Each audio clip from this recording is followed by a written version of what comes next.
Okay, so the Democratic debate is tonight in South Carolina, and I'd like to discuss the state of the primaries, Bernie's lead, what I think we should be doing, and just some controversy that's been swirling around Bernie Sanders because he is in the lead in terms of delegates at the moment.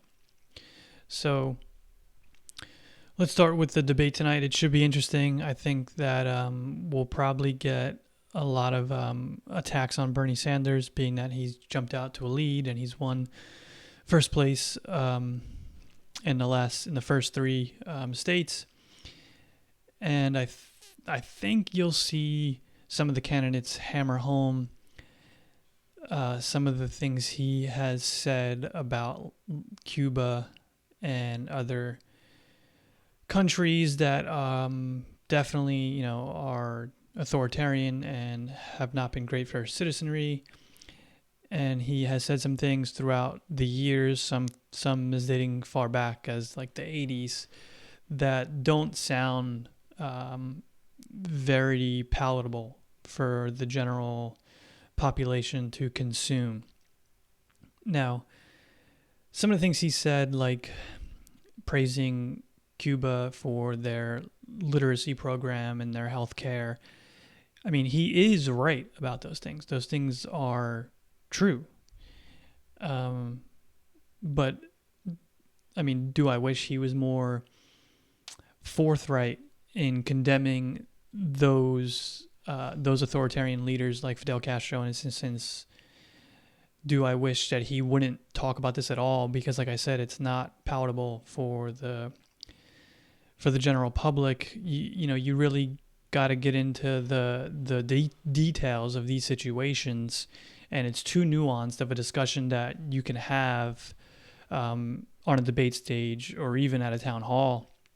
A lot of these things are very in-depth, and you can point to certain aspects of every society, no matter which society throughout history, that may have done a thing here or a thing there that were good, but overall were terrible places to live, and they were not governed how we wish to be governed, and that's for certain.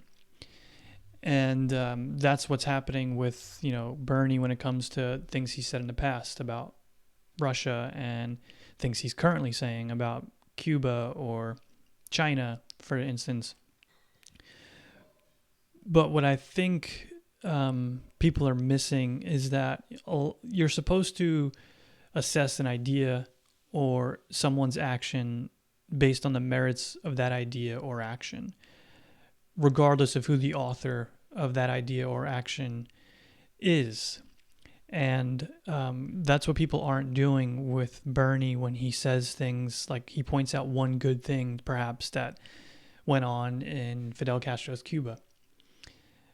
They are harping on that, on the whole picture, which I get, and that's why I say it's too nuanced of a discussion to have, and they're not really taking much consideration about the one thing that he points out that happened that is good, like the literacy program, for instance.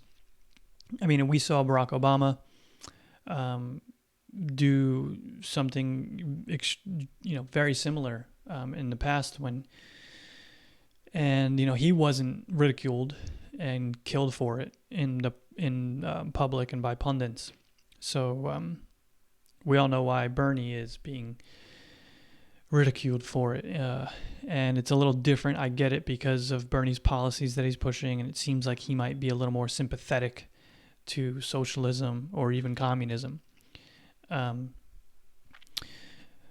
then that brings me to the current situation, the current state. If Bernie wins South Carolina, which the large portion of contingency of the South Carolina Democrats is the black vote, and he's always had a hard time with the black vote.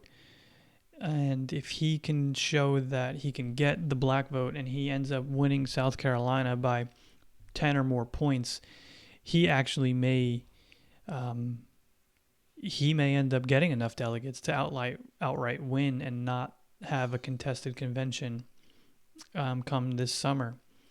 It'll be very interesting. I think he'll win South Carolina no matter what, but if he wins by a great deal, that'll tell us something. And then we got a quick turnaround, the Super Tuesday, just 3 days later. So yeah, it'll be very, very interesting to see what plays out.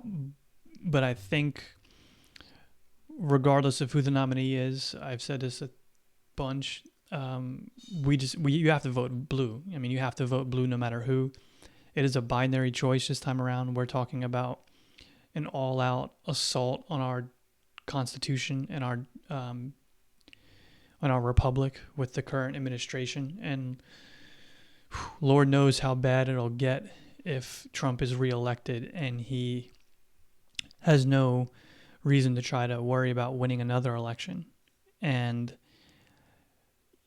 the choice is it's very, very binary. It's you either vote for the Democratic nominee, regardless of who that is, even if they don't 100% line up with your policy beliefs, or you're voting for a further erosion of our democratic norms and the republic.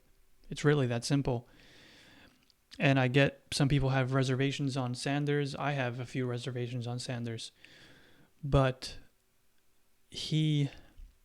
many of the policies that he touts, like the healthcare, Medicare for all, and college tuition, and I mean, these things aren't going to pass unless the Democrats control Congress.